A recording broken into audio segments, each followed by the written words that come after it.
Jaya Gopi Janavallabha Girivanadhari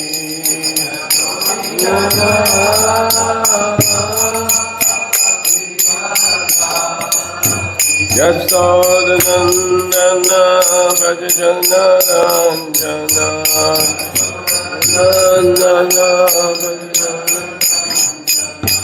Yasodanandana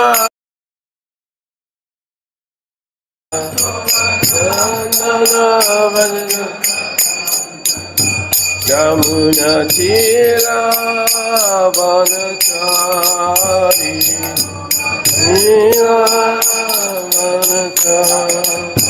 Yamuna Tira Vanachari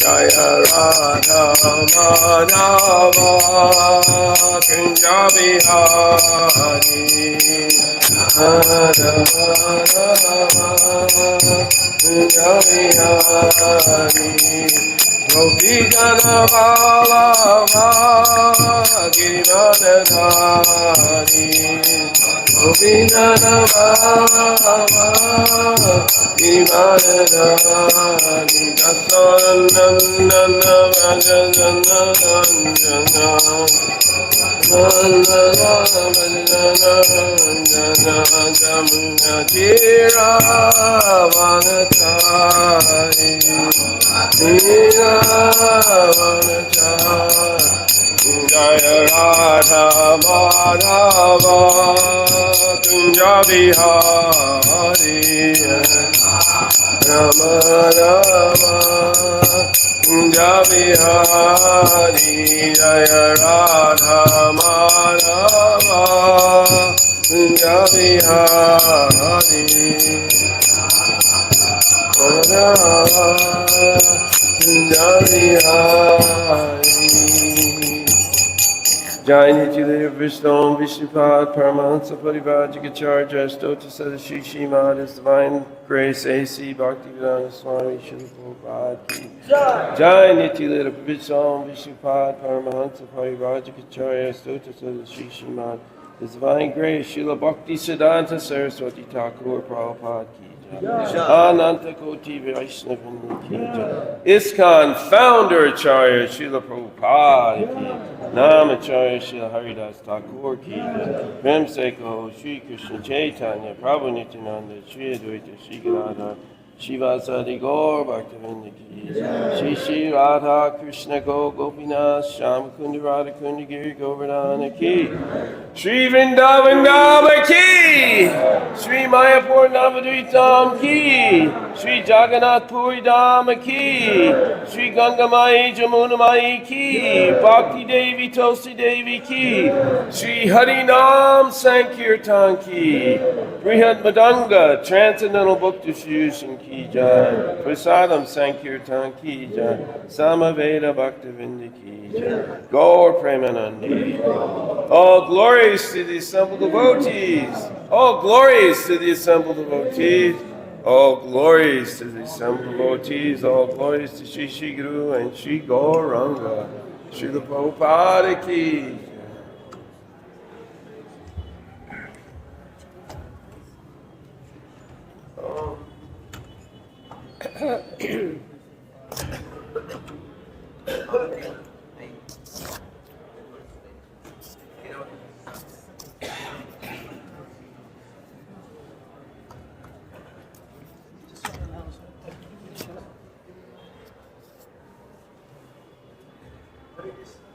Hare Hare. We'd just like to inform you that one of our brahmacharis, His Holiness Radhanand Swami's disciple, Yogeshwar Prabhu, he left his body last night. Unfortunately, but glorious as well, because we mentioned the other day that anyone who leaves one's body in Vrindavan, they are in a better position than we are. They go back home, back to Godhead. And And we're having his cremation this morning, 10 a.m. We proceed towards the Yamuna Ghat. So, yes, we should still pray for his safe journey, going back home, back to Godhead, by chanting, Hare Krishna, Krishna Krishna, Hare Hare, Hare Rama, Rama Rama, Hare Hare. Thank you. Hare Krishna. Hare Krishna. Om Namo Bhagavate Vasudevaya.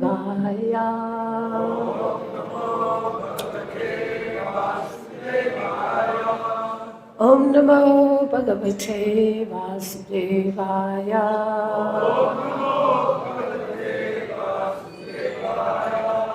Om Namo Bhagavate Vasudevaya.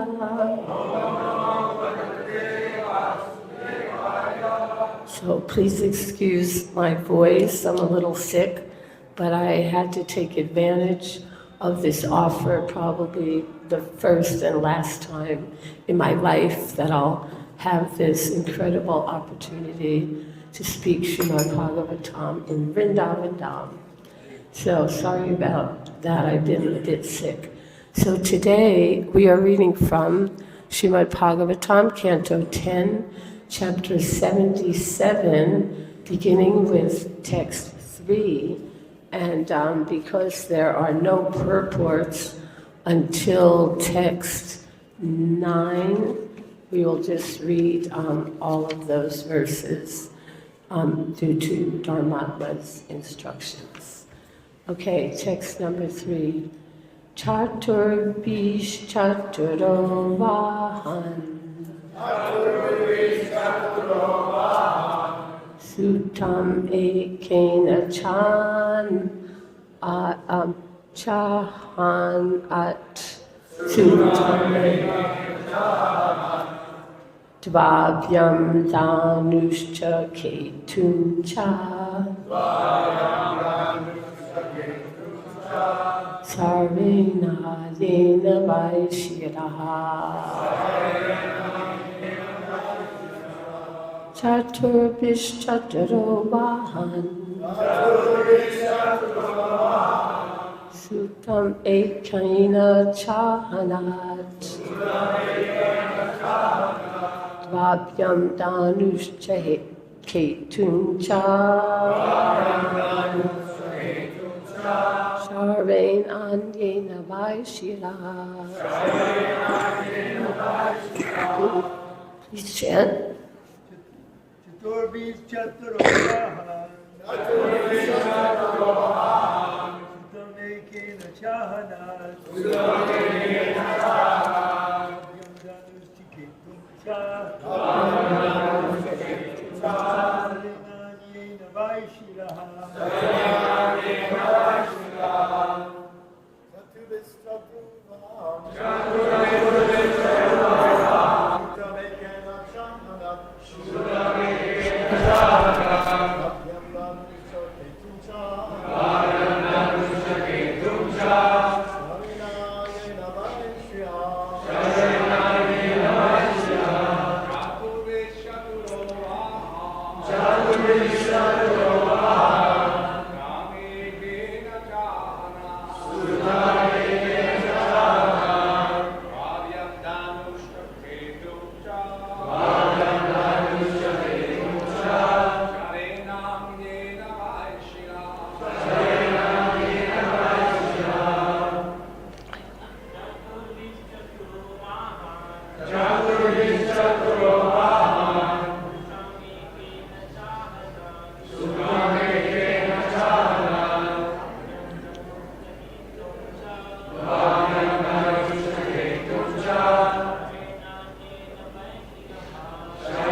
Chatur B with 4 arrows. Chatra, 4. Vahan, carriers. Sutam, the driver. Ekena, with 1. cha, and ahanat. He struck dvapyam with two, dhanu, the bow, cha, and ketum, the flag, cha, and sharena, with an arrow, anyena, another, vai, indeed, shira, the head. Translation: with 4 of these arrows, he struck Juman's 4 horses, with 1 arrow his driver, with 2 more arrows his bow and chariot flag, and with the last arrow, Juman's head. Please read together. With 4 of these arrows, he struck Juman's 4 horses. With 1 arrow, his driver. With 2 more arrows, his bow and chariot flag. And with the last arrow, Juman's head. So we're talking about here Pradyumna, and the son of Krishna. And let's see, before I go on, I'll just read the other verses.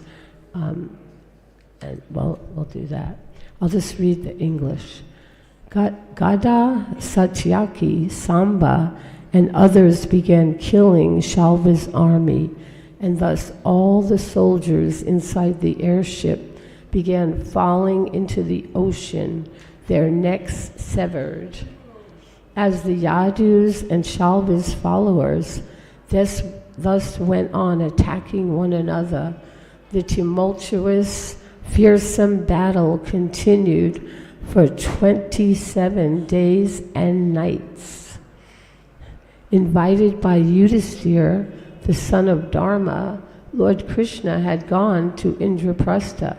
Now that the Rajasuya sacrifice had been completed and Shishupal killed, the Lord began to see inauspicious omens.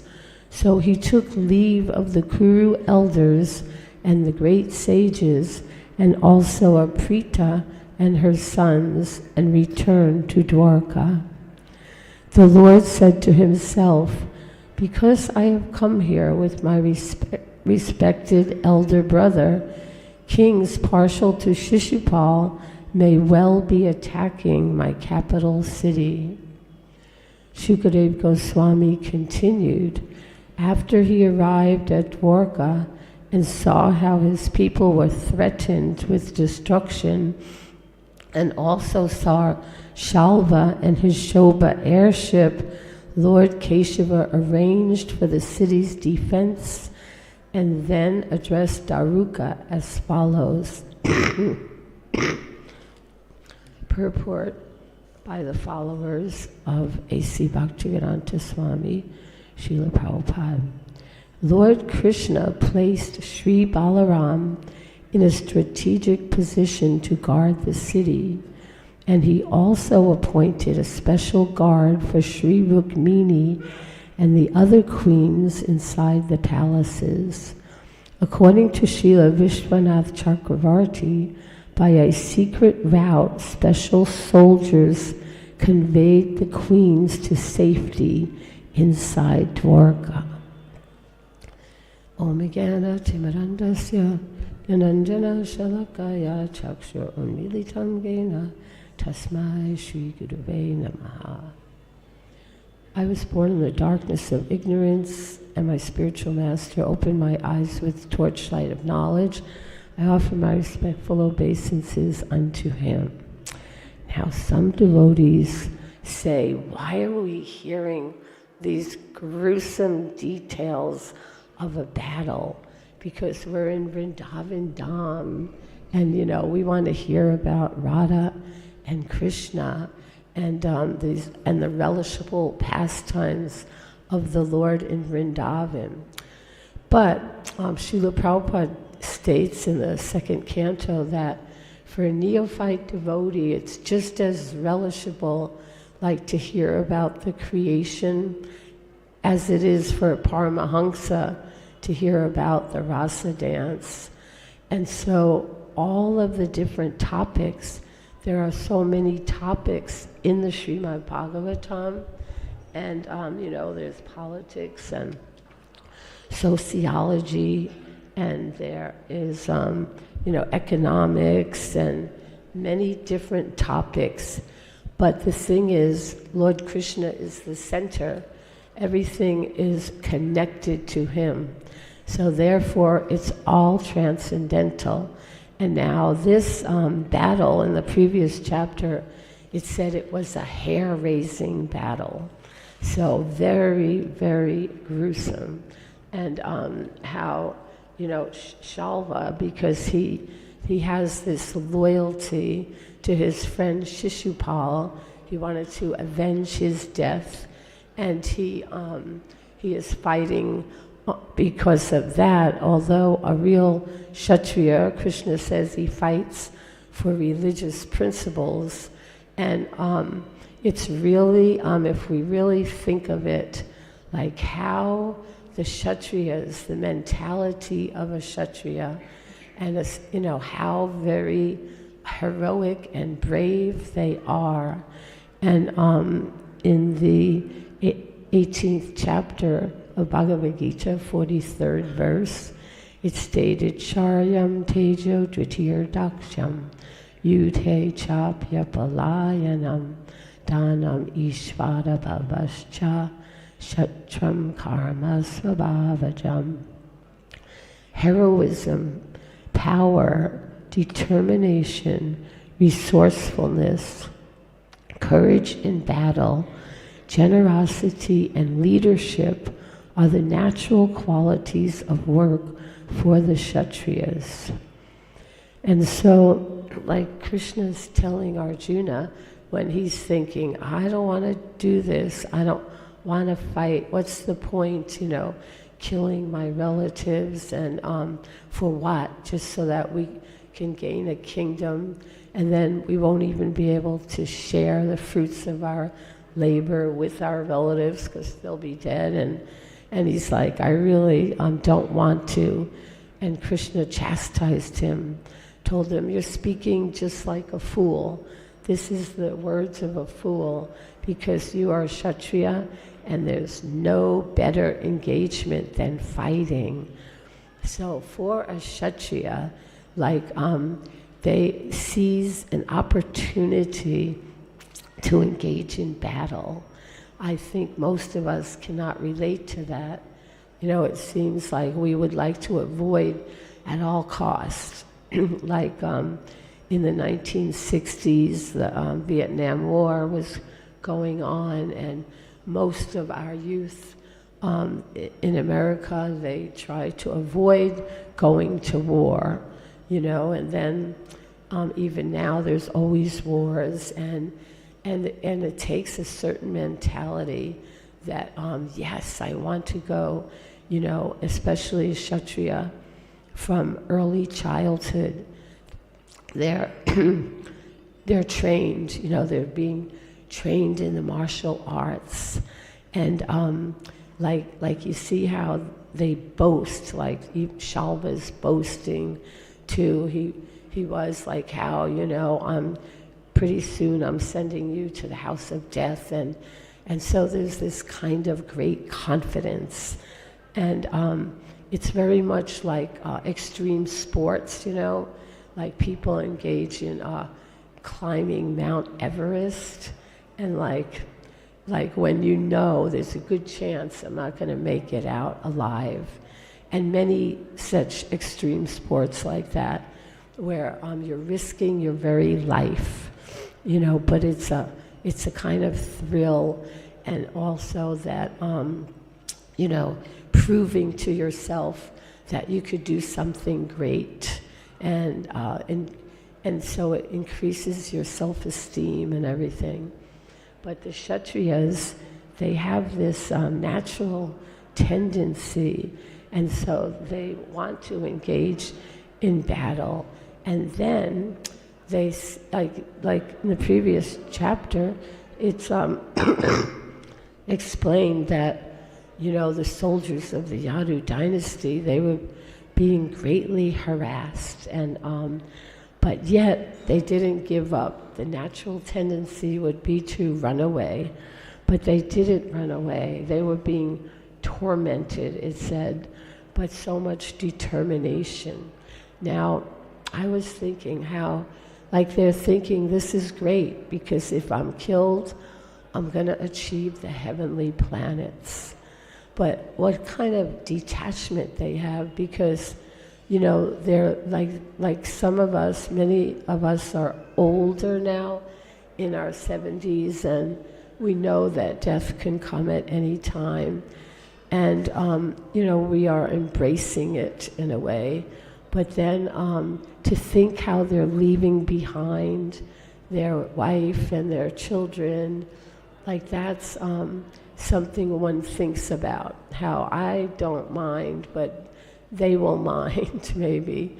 And but yet they give that up, just like, you know, when on the Battle of Kurukshetra, the opposing side, the Kauravas, they thought we can kill Arjuna and Abhimanyu at the same time, because we'll kill Abhimanyu and then Arjuna will be so broken-hearted.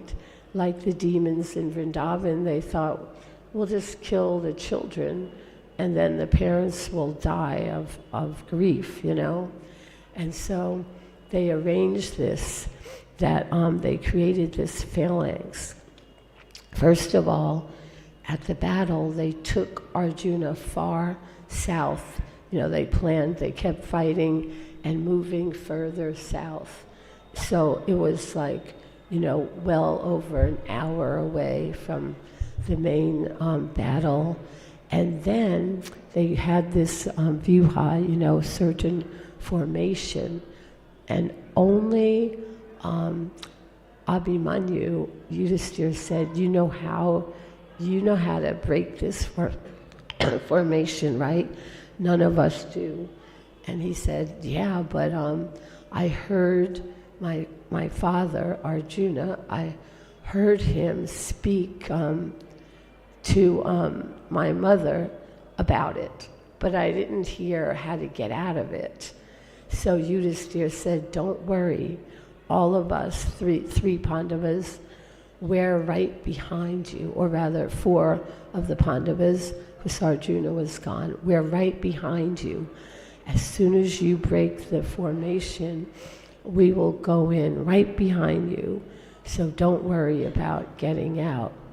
So he said, okay, but of course the opposing army, they kind of anticipated that's what would happen.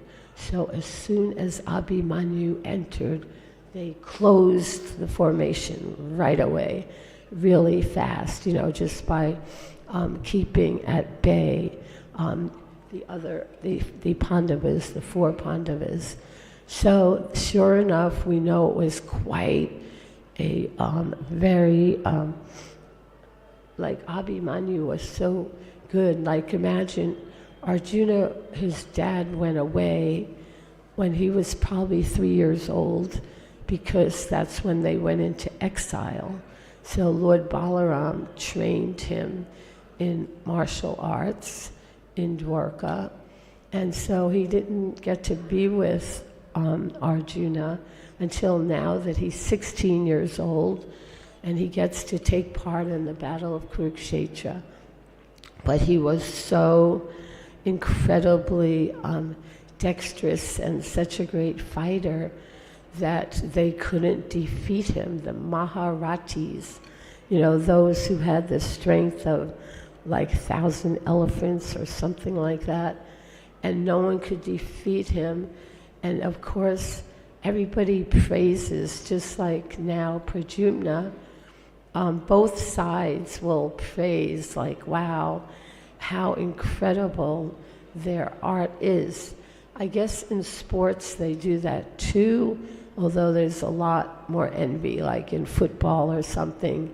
If the opposing team does something incredible, you know, they will praise them as well. Okay, so then it took 6 of them. 6 men had to fight with 16-year-old Abhimanyu. That's how powerful and strong and what a great fighter that he was. So they all fought. And then finally, do you know who it was that Jayadratha, right? Finally killed him. Now, imagine, so now at the end of the day, the Pandavas, they had a camp, and very nice facility and a tent.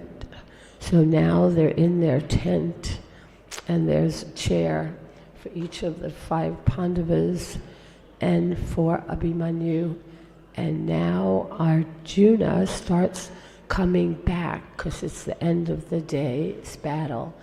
And he comes back and he sees that nobody is looking at me, because every day certain individuals on bards, they would glorify his activities of the day, glorifying his fighting that he did.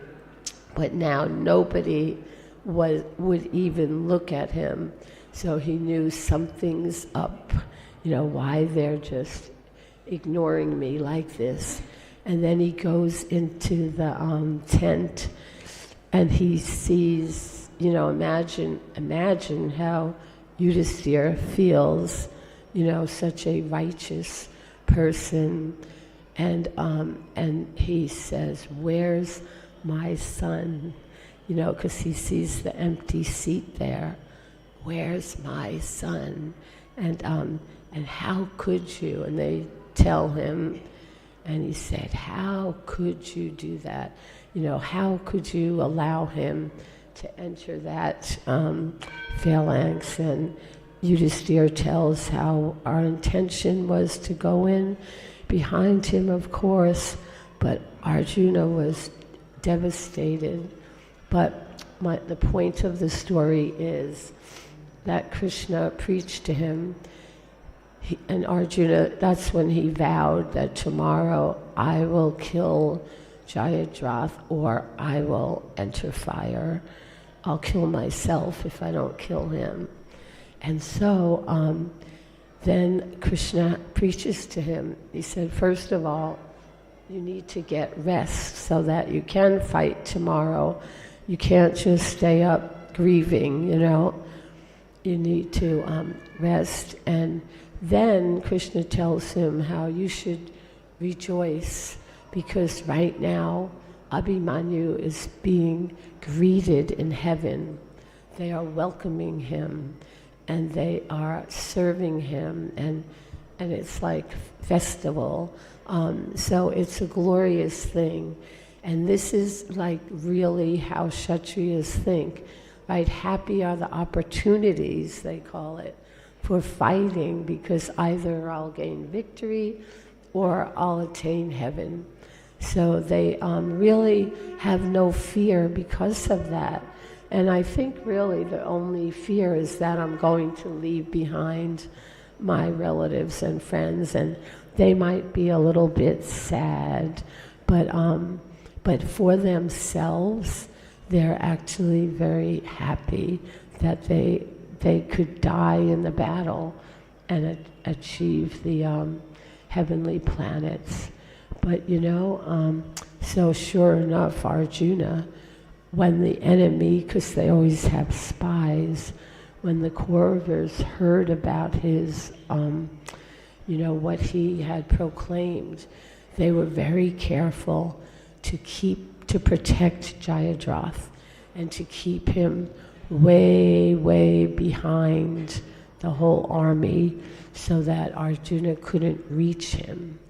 And isn't that when Krishna arranged that he made it, at one point Krishna created darkness because the battle for the day was over when the sun set.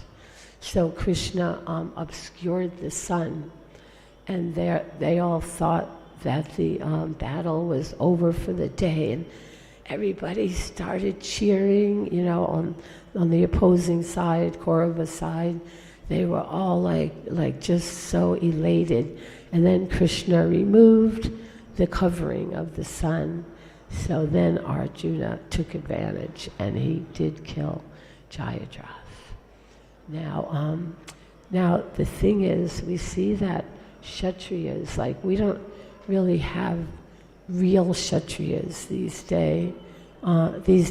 How most men, I think, they're not, not eager for war. War's a horrible thing, isn't it? But it's the reality that if you don't have an army, then the opposing countries will just wipe you out, take over your whole country. Like, did you know in the United States, we spend $820 billion a year just on our military, so on our defense. And India's close behind that. Oh no, I guess not so close behind, but they spend $77.4 billion on the military. So military's like a huge part of the government. And we see all the government buildings, they're like the temples. Temples are meant to be grandiose and beautiful and all of the marble and all. But our Capitol buildings, they're also full of grandeur. And then like we read like these warriors, how they get all dressed, even like our modern day warriors, military, they have uniforms and like policemen. It's kind of so that it commands respect.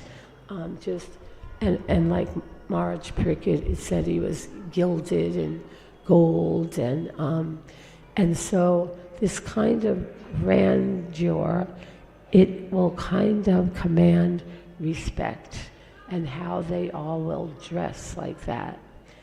And also we see that Maharaj Pariksit, like we have several different examples of great kings, right, in the Srimad Bhagavatam. And of course Maharaj Pariksit, he's especially pertinent because he is executing his political power now in the age of Kali.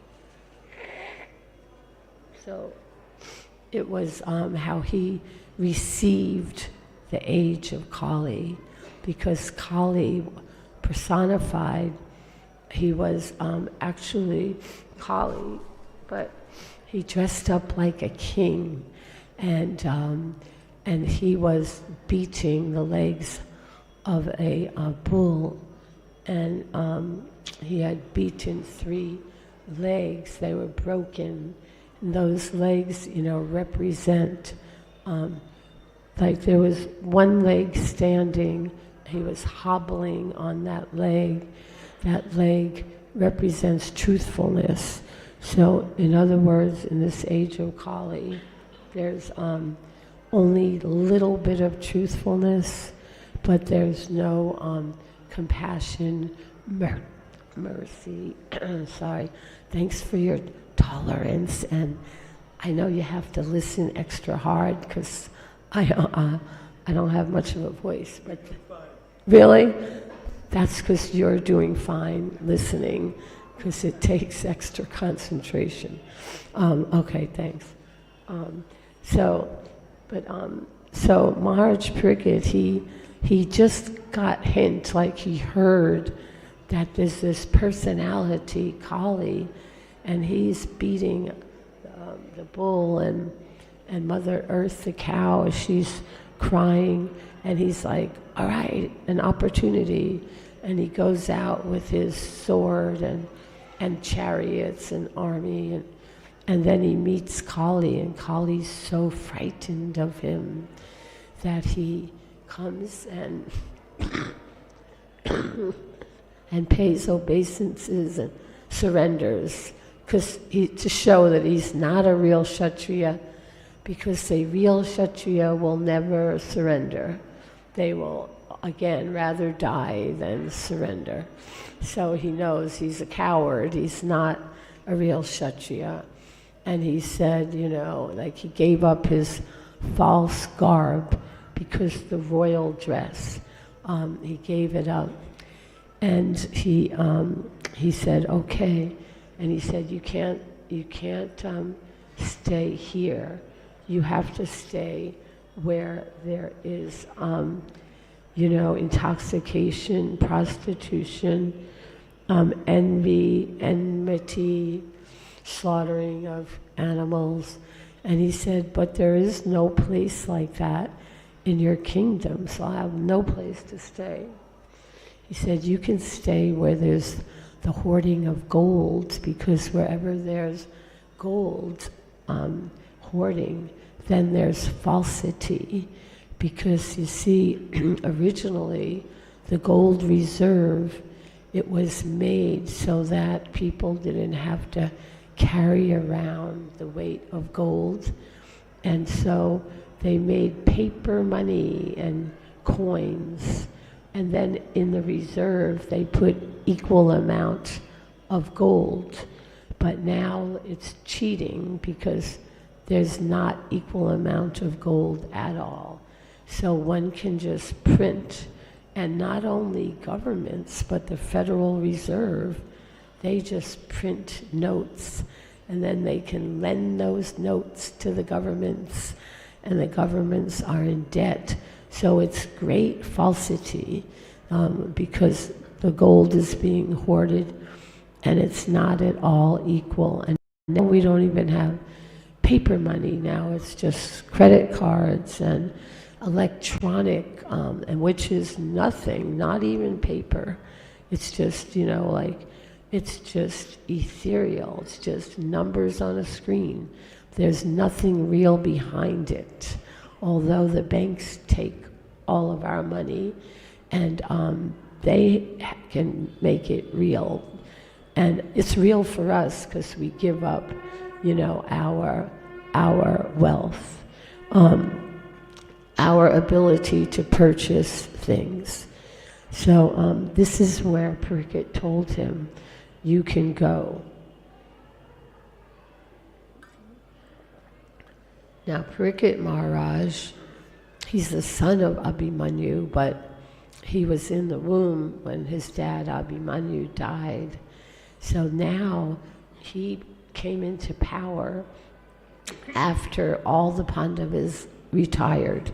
They all left with the desire to go back to the spiritual world. They gave up everything. And you know that like about this grandeur, it's kind of inconceivable to us, but we just read a couple chapters ago about the Rajasuya sacrifice. And after the sacrifice was over, most people departed for their homes, but Yudhishthira's closest friends and relatives, they stayed. So they all went to take bath in the Yamuna. In one place it says Ganges, but it says also the Yamuna. And it was a grand procession, like just to take bath. Well, of course, in the sacred river, it was grand. They brought their whole they got all dressed in chariots, and their infantry soldiers came to accompany all the kings. And this also, you remember when Lord Chaitanya Mahaprabhu, he met Ramananda Roy, and Ramananda Roy, just to take bath, he was accompanied by his whole entourage as well. And then they decided, let's meet later without your entourage, and we could have these discussions, And so then, how they were, after the Rajasuya sacrifice, they were throwing liquid substances on each other. Like, although they usually didn't have that kind of interaction, but the men and the women, they had courtesans, and throwing, yogurt and ghee and ruining all those beautiful clothing, but then they give the clothing to the, these Sudra entertainers and all. And Krishna's queens came on chariots to observe the fun. But it's like so much grandeur, which we experience for their lordships in all of our temples. That's where we repose grandeur. We love to see the deities very opulently dressed and adorned with ornaments and flowers, and then of course the architecture of the buildings. So this is like the real purpose of that. Now, so Maharaj Pariksit, again, he was very, very strong. And one thing is, some years ago, right now, they've did a little capital punishment, but in many countries, it's capital punishment for the possession of intoxication, illegal drugs, marijuana even, and what to speak of heroin, cocaine. It's punishable by death for possession. And you think, wow, that's awfully harsh punishment. And some years ago, I'd say at least 40 years ago or 50, one young girl in America, from America, only 16 years old, she went to Singapore and for vacation. And when you enter the airport at Singapore, there's signs that say possession of illegal drugs is punishable by death. So if you have any, dispose of them now before you enter the country, enter immigration. But this girl thought, I'm not here for possession, and yet she went through customs and she was caught and sentenced to death. Now, of course, the American embassy, they became involved, and the American government, please give her a chance. She's only 16 years old. She wasn't going to sell it or anything. They said no, because that's our law, and if we do it for one person, then that opens up, right, for others. So we have to abide by our law. And so this is very strict. And the thing is that by having, and we heard about in countries how if you're caught stealing, get your hand cut off. I guess depending on the severity of the theft, could be get a finger cut off or both hands cut off. But why, the punishment is so severe, but primarily to show the example to others. So others see, only a foolish person will do something where they've seen that there's a very, very heavy consequence. And so the heavy consequence, it saves others. You can ask Google, why is there capital punishment? They say because our country, we want to protect our citizens from, the evils of intoxication, because actually intoxication, that kills more people, by taking intoxicants or by alcoholism, destroys the family, destroys one's ability work and maintain a normal life. So it's killing more people that way.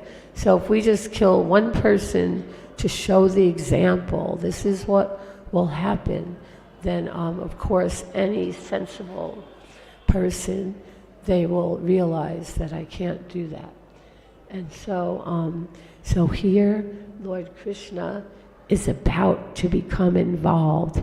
He hasn't been in Dwarka, he's been in Indraprastha for the Rajasuya sacrifice.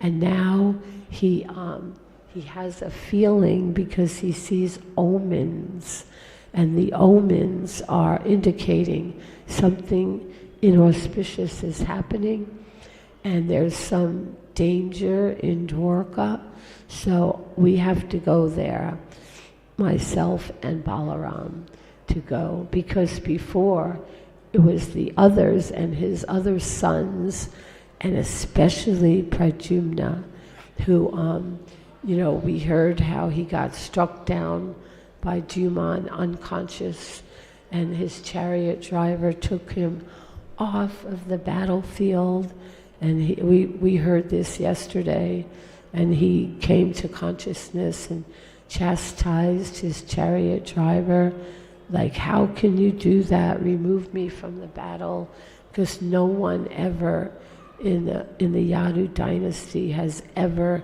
left the battlefield.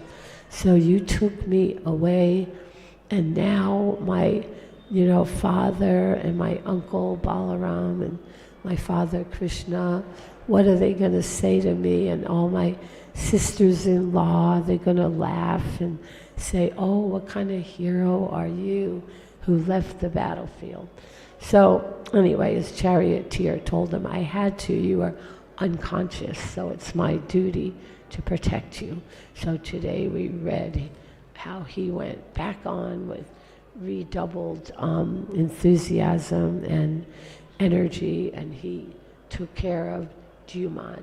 His head, severed his head from his body. Okay, so all right, I guess I'll stop now. And do you have any comments or questions? Yes, Prabhu, Ramnath Sukha, Ramnath Sukha, Prabhu. Hare Krishna, thank you very much, Mother Kamalini, for the class. You had mentioned that in ISKCON there are no real Kshatriyas. Well, I meant in the world in general, Well, But, let me yeah. finish my question. Okay. Yeah. So, with Prabhupada's desire to establish Varnashram, or Daiva Varnashram more specifically, is ISKCON meant to develop real Kshatriyas, or are we simply Brahminically focused? No, I heard that we were. Prabhupada did want Kshatriyas. He also very much condoned that this strict. He said, we will say Hare Krishna with a gun if someone is breaking these regulative principles. That's what Prabhupada said. We don't say that publicly, and but he was like, yeah, we should have real Kshatriyas. So that means they're also trained in martial arts and have that fearlessness and heroism. We saw in Vietnam War that that most of the young men were totally unsuited, right, and tried like anything to avoid going to the war. We heard from Jagat Purush how he fasted completely for 3 weeks or something, his brother, and he just took a drop of water, so he was totally emaciated, and he told them that he wets the bed and that he's schizophrenic, and they go, all right, we don't need you, but people would do all kinds of things to avoid the war. Yeah. It's kind of a big conversation. I also want to add that in one conversation with Yogi Bhajan, Prabhupada pointed out to Yogi Bhajan that in the future, the Sikhs and the Hare Krishna movement should work together, because he said the Sikhs are the natural Kshatriyas, they're Right. the actual warriors, the ones that are actually following Sikh Dharma to protect Sanatan Dharma and the Hare Krishna devotees. So should that be something that is also promoted within the Hare Krishna movement, to cultivate Sikhs to be part of the Hare Krishna movement in that sense of following their Kshatriya Dharma? Sounds like a good idea. I mean, we hire security guards, right? And also they often are not, not real Kshatriyas. But yeah, why not? Haribol. Jai Archie. Thank you. Before class, I told Mother Kamalini that she's the best storyteller that I know. Everybody agree? Haribol! So on this question of Kshatriyas, in 1975 in New Dwarka, I was there, Prabhupada told the temple leaders, don't take security seriously enough. Security of the deities, security of the devotees. So some men train how to protect the deities and devotees, and that means being trained how to use guns and sticks. So immediately, New Dwarka, 1975, a whole cadre was formed, and they were trained how to use guns and sticks. So we felt very protected. Then, in San Diego at the same time, the Hells Angels were regularly attacking the devotees.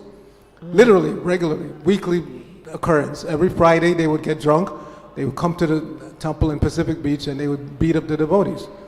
So they sent a plea to New Dwarka, send your trained Kshatriyas. So they did. They went down and they devised a plan. Now, have anybody been to that temple, San Diego temple? It's on Ocean Avenue, but behind the temple there's an alleyway, so they would come down on their bikes. Vroom, vroom, vroom.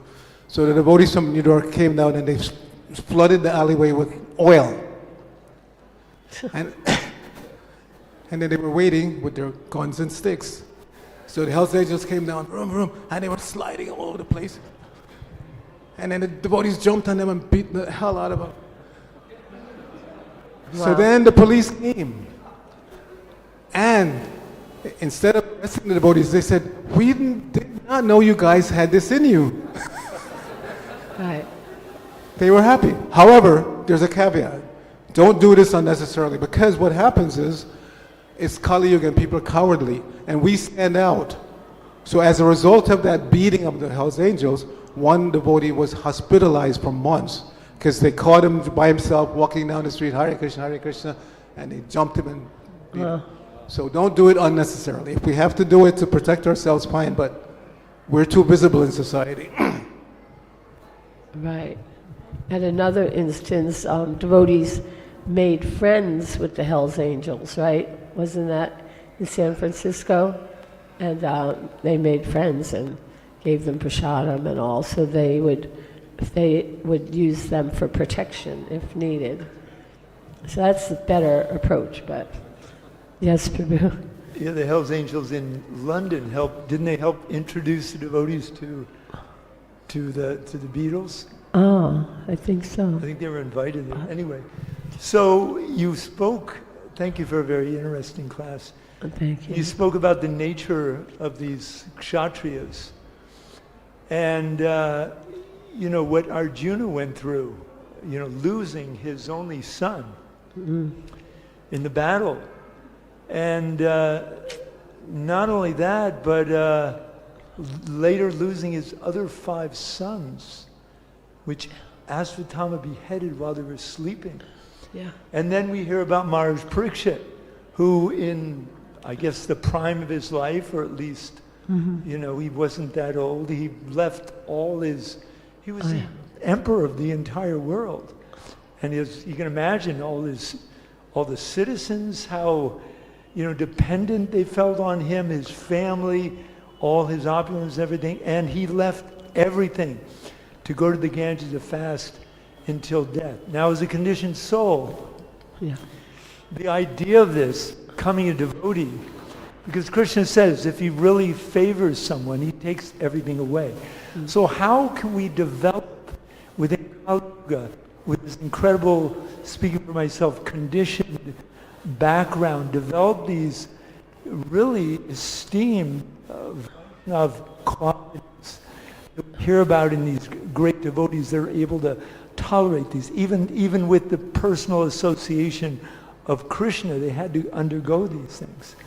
Anything Right. you can mention? Yeah, I guess you mean like, as it was mentioned here, that the residents of Dwarka, they were being, the word was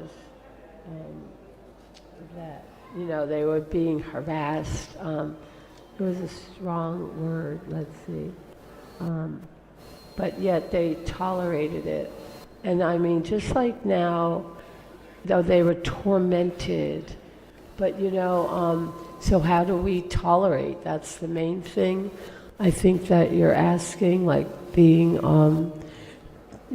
tolerant, and especially like old age, it brings a natural kind of renunciation, naturally more realization, that we're not the body, and of course we're not meant for that kind of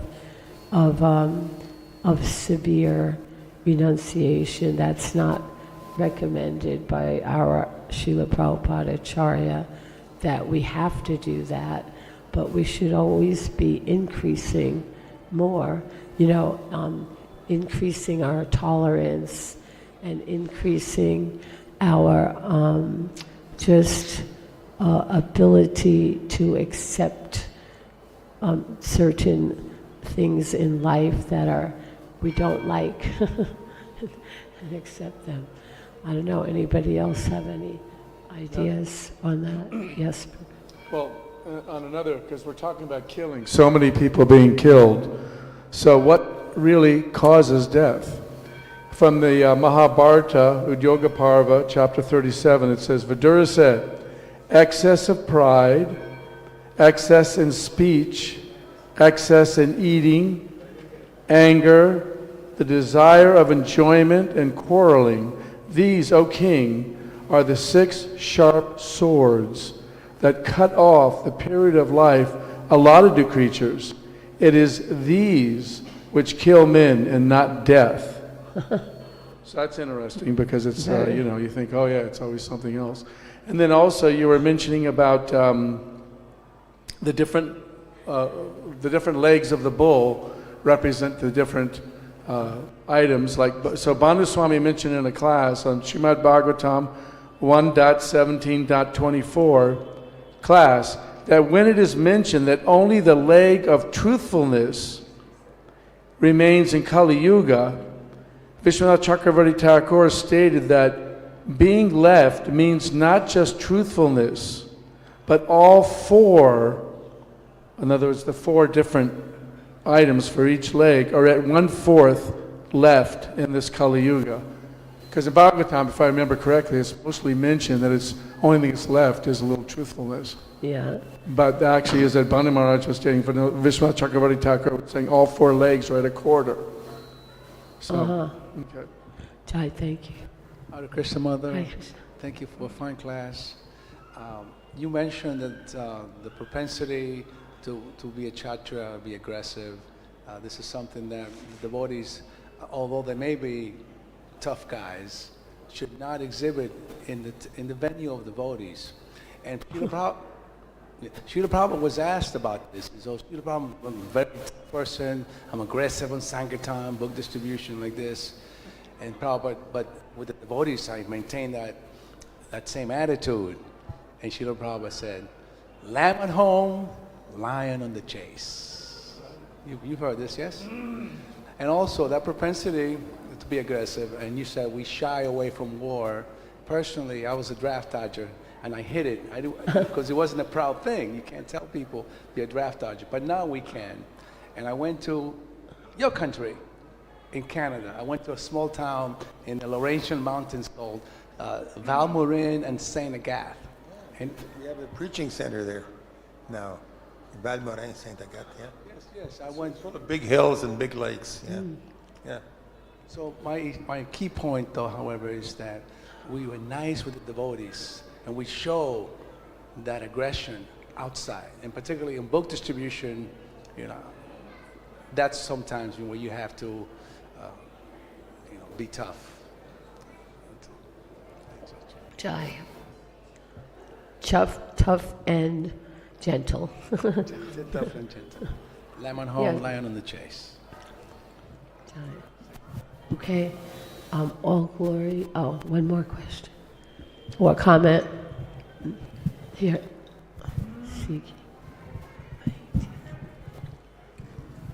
Thank you, Mother Kamalini, for the wonderful class. Yeah, thank you.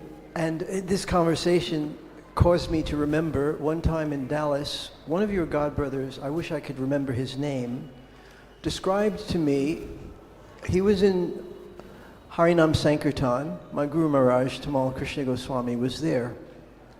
And a big drunken fellow came and started to attack the devotees. And he was powerful. He was big, he was vicious, and he was effectively messing up the Sankirtan. And your godbrother described that Tamal Krishna Goswami took the Shanka and he began to club this man down to the ground. Wow. And there were so many witnesses, you know, because the Sankirtan had drawn a lot of attention. People were enjoying the holy names. And the police came. It was more or less like what was described by Archita Prabhu, that when the police, you know, they were going to arrest everybody. But then they heard this story, and they said, oh, this is very good. You did our job for us. Thank you very much. Very good. Jai. So I just wanted to describe that. Jai. Jai. All glories to Srimad Bhagavatam, all glories to Srila Prabhupada.